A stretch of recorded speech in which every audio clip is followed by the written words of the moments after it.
Clara Souza observaba la pantalla del ordenador, pero las palabras en el correo electrónico no tenían sentido. Su mente estaba a kilómetros de distancia, perdida en un pasado que ella se esforzaba por olvidar. De repente, el teléfono a su lado sonó, rompiendo el silencio de la habitación. No reconocía el número, pero había algo en la insistencia de la llamada que la impulsó a contestar. «¿Clara Souza?», preguntó una voz masculina al otro lado. «Soy el abogado Marcos Varela. Represento a su padre, Miguel Souza». El nombre la golpeó como un puñetazo. Miguel, su padre. El hombre que no había visto en 15 años, desde el día en que fue condenado por el asesinato de su madre. Clara sintió como su estómago se revolvía y estuvo a punto de colgar el teléfono, pero algo la detuvo. «¿Por qué me llama?». Su voz sonó más fría de lo que había planeado. «Han surgido nuevas pruebas. El caso de su padre ha sido reabierto». Por un instante, Clara se quedó en silencio. ¿Nuevas pruebas? ¿Qué significaba eso? Su padre llevaba tanto tiempo en prisión que parecía imposible que algo nuevo hubiera surgido. Ella siempre había estado segura de su culpabilidad. Recordaba claramente la noche en que todo sucedió. Los gritos, la sangre y la sentencia de cadena perpetua. «Eso es imposible», murmuró. «Entiendo lo difícil que debe ser para usted», continuó el abogado. «Pero me gustaría discutir el caso con usted. Necesitamos su cooperación, y es posible que deba testificar». Testificar. Clara sintió como si el suelo bajo sus pies se desmoronara. ¿Por qué tendría que pasar por eso de nuevo? Había reconstruido su vida, alejada de cualquier recuerdo de esa tragedia. Pero ahora el pasado regresaba con fuerza, amenazando con destruir todo lo que había logrado. Horas más tarde, se encontró sentada en la última fila de una sala del tribunal, como una mera espectadora de su propia historia.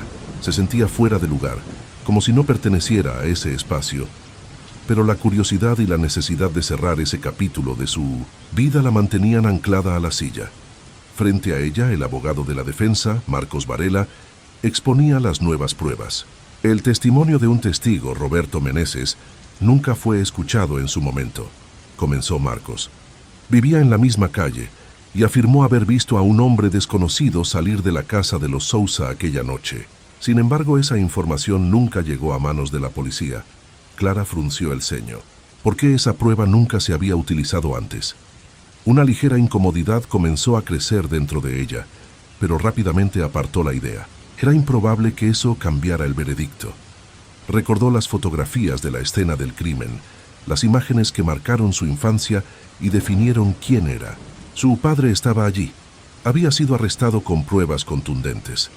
Pero ¿por qué la policía habría ignorado a un testigo? Este testigo podría haber visto al verdadero asesino, concluyó el abogado. Clara desvió la mirada y cruzó los brazos con fuerza. No quería admitirlo, pero una pequeña chispa de duda se encendió dentro de ella. Tal vez, solo tal vez, lo que sabía sobre la noche en que murió su madre no era toda la verdad. A medida que la sesión avanzaba, Clara sentía cómo su cuerpo se tensaba. Las palabras de Marcos seguían resonando en su mente, mezclándose con los recuerdos que intentaba desesperadamente enterrar. Cerró los ojos, permitiendo que su mente vagara hasta aquella noche fatídica. Solo tenía 10 años, pero recordaba claramente los gritos. La cocina, que antes era un lugar cálido y acogedor, estaba ahora oscura y cubierta de sangre. Clara permaneció inmóvil en el pasillo, su corazón latiendo desbocado, mientras escuchaba los gritos desesperados de su madre pidiendo ayuda. Cuando el silencio finalmente se apoderó de la casa, vio la silueta de su padre saliendo apresuradamente por la puerta. Corrió hacia su madre, pero era demasiado tarde. El cuerpo sin vida yacía en el suelo con los ojos vacíos y sin vida.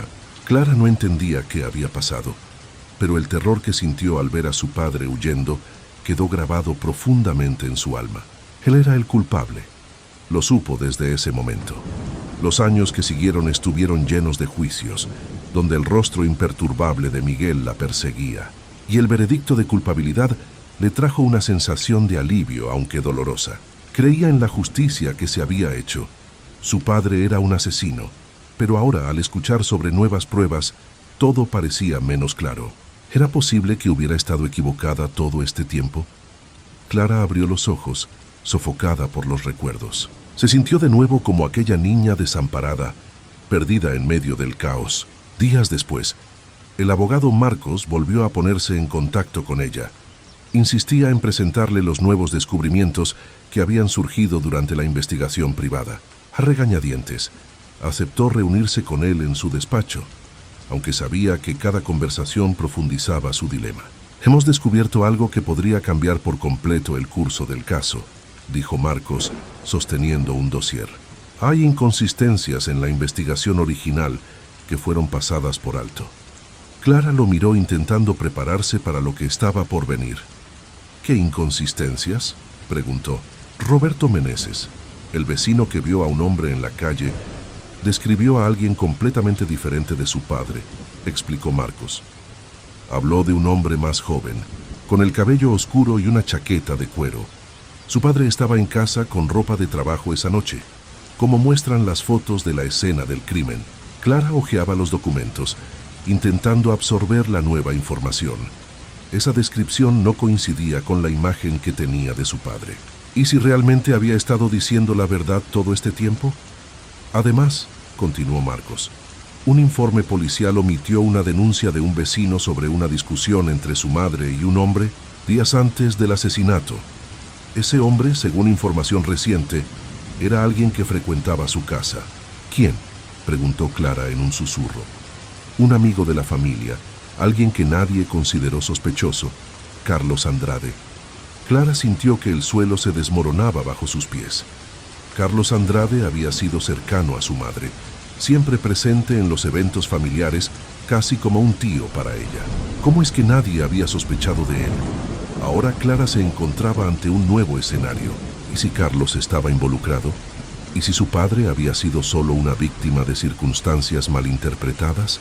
De vuelta en casa, Clara se desahogó con Pedro, sentada a la mesa de la cocina donde tantas conversaciones tranquilas habían tenido lugar.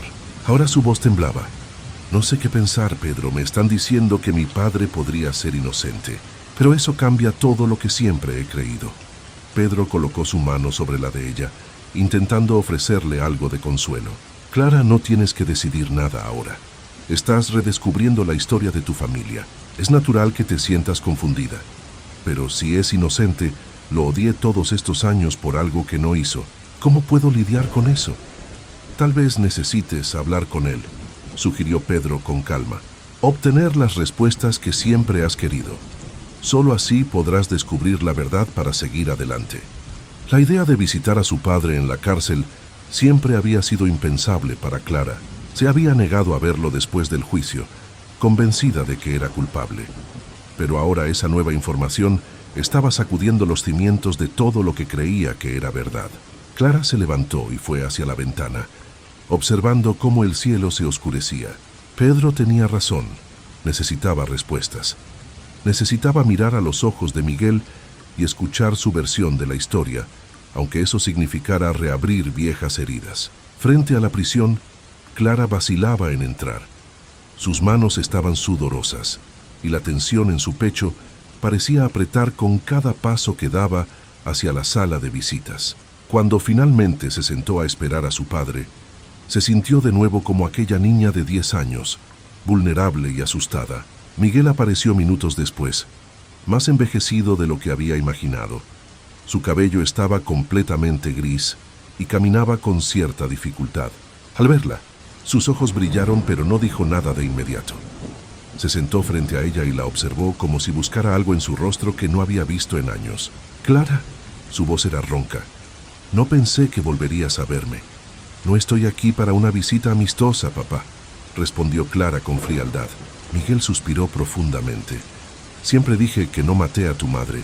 Entonces, ¿por qué huiste esa noche? ¿Por qué no te quedaste para explicar lo que pasó?» Él bajó la cabeza, pareciendo luchar con sus recuerdos. «Ay, porque tenía miedo. Mi relación con tu madre no estaba bien. Discutíamos mucho y esa noche ella me pidió que me fuera de casa. Cuando regresé para intentar hablar, la encontré muerta. Nadie me habría creído». «¿Quién lo hizo entonces?», presionó Clara con las emociones a flor de piel. Miguel levantó la mirada, el dolor visible en sus ojos. «Carlos Andrade. Estaba teniendo una aventura con tu madre. Lo descubrí semanas antes.